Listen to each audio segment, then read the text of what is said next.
Today, Keir Starmer has resigned as Prime Minister of the United Kingdom.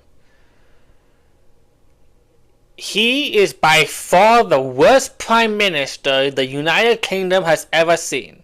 Worse than Neville Chamberlain, worse than Attlee, worse than Tony Blair, worse somehow than Boris Johnson.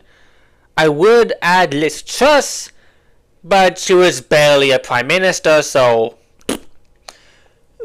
Rishi Sunak, I don't really know. He didn't last so long either. But my point is, Keir Starmer will go down as the worst politician, not just in UK history, in all of political history.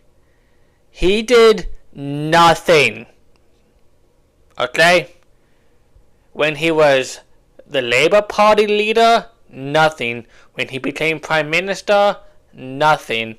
He was by far the worst person for the job. Worse than Tony Blair was in the 2000s. Worse than Boris Johnson, somehow.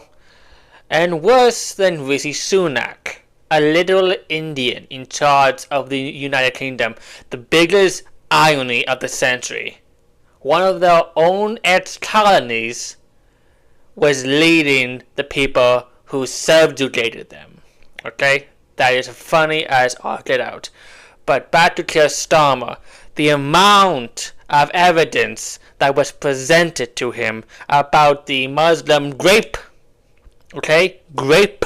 I can't say the actual word, but the amount of evidence suggesting that a lot of these grape gains were happening and a lot of them were Muslim, he decided to ban phones and to ban the internet for kids.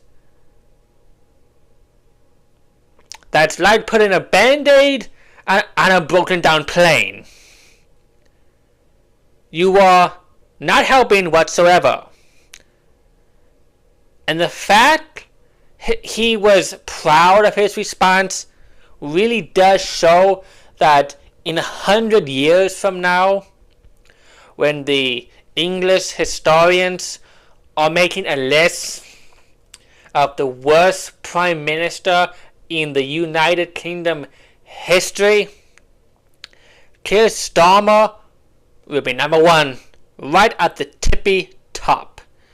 And the day he breathes his last breath, the devil will pray he stays